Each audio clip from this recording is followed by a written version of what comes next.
Thank you for joining us on News Now.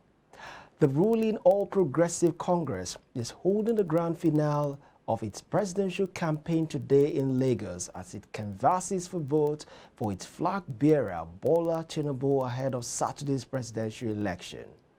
President Muhammadu Buhari, who is the leader of the Presidential Campaign Council, is leading the party hierarchy and faithful to the event holding at the Teslim Balogun Stadium, Surulere, Lagos mainland.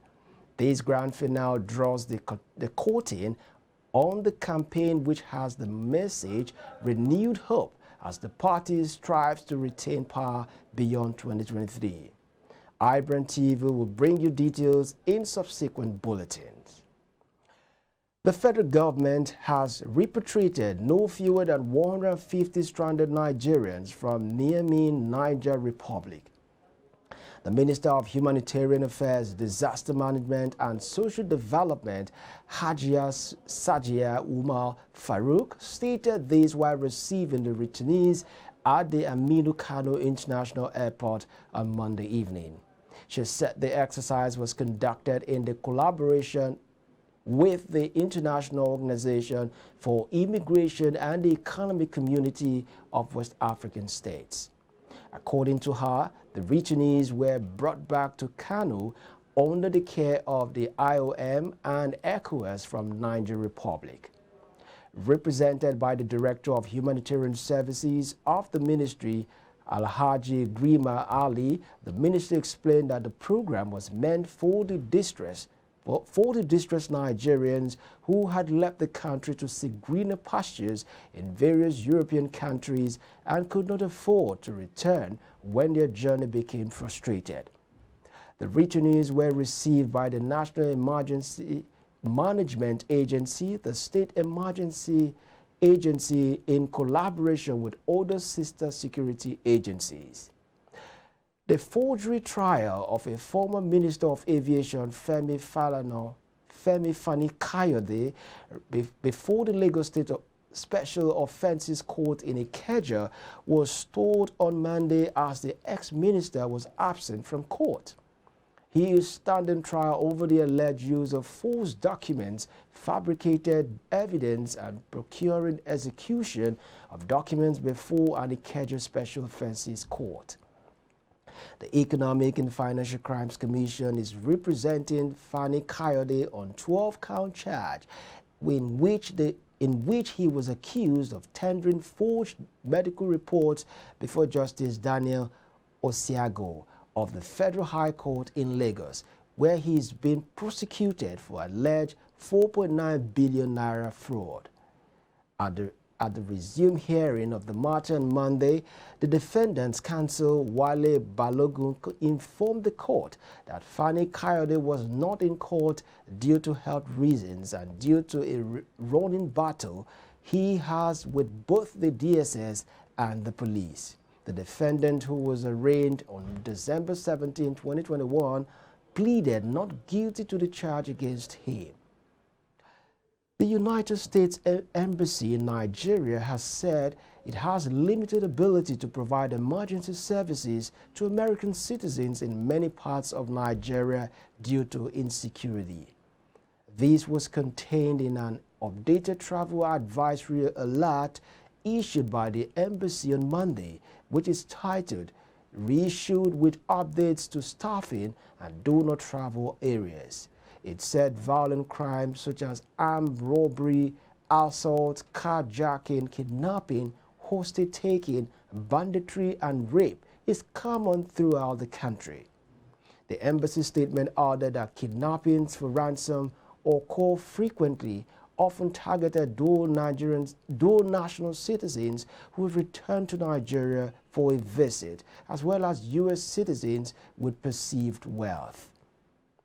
The management of the Nigerian Railway Corporation has denied the report making the rounds on social and some mainstream media platforms that the corporation does not accept electronic transfer and old naira notes for train boarding, ticketing at their various passenger train stations, especially the Lagos-Ibadan train service and Warri-Ikpape train service. This was contained in a statement issued Monday by the NRC Deputy Director of Public Relations, Yakub Mamoda, where he has said they are all aware of the currency policy introduced by the federal government where old notes have been swapped for new ones. He said the cooperation only accepts physical cash across the counter for train boarding with the Naira notes approved by legal tender by the government. Mahmuda, however, on the Abuja-Kaduna train service, passengers have been enjoying the online electronic train ticketing system seamlessly for quite some time now.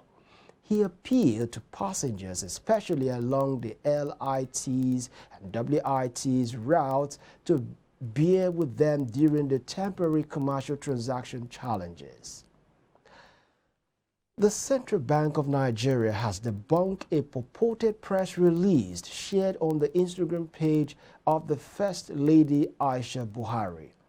In the release shared on Aisha's page on Tuesday, it was alleged that the old 500 and 1,000 Naira note should remain legal tender for the next 70 days till May 1st, 2023. Debunking the news, the CBN shared another release labeling the one shared by Aisha as fake news.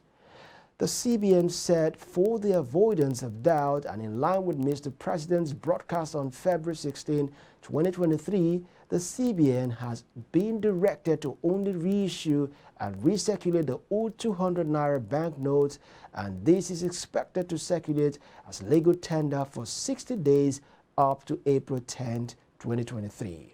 He urged members of the public to disregard any message and or information not formally released by the Central Bank of Nigeria on the subject, and also advised media practitioners to please verify any information from correct sources before publication.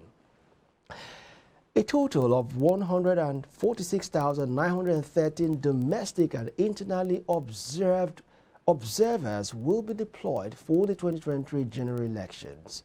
This was made known by the chairman, Independent National Electoral Commission, Professor Mahmoud Yakubu, at the INEC briefing for observers of the 2023 general elections in Abuja on Tuesday. According to the INEC chairman, the number of observers is the largest in the history of the country. The commission accredited 196 national and domestic organizations that deployed 144,800 observers and 33 international organizations that deployed 2,113 observers. Yakubu, however, urged the observers to abide by the laws of Nigeria while discharging their duties on election day. The men of the Kwara State Police Command have paraded a 36-year-old medical doctor, Abbas Adeyemi, over an alleged killing of 4 persons in the state. The Commissioner of Police in the state, Paul Odama, disclosed this while addressing newsmen on Monday at the headquarters of the command in Ilorin. He said one of the victims, Olanik Bakun Ifeoluwa, who was reported missing at F Division, was the same young lady who was allegedly killed and thrown into the bush at Apapa in Asa local government area of the state by the suspect. The police boss said the suspect confessed further to having been lured into organ harvesting by a yet-to-be-identified syndicates. We'll go on a short break now, and when we return, we'll bring you more news. Please stay with us.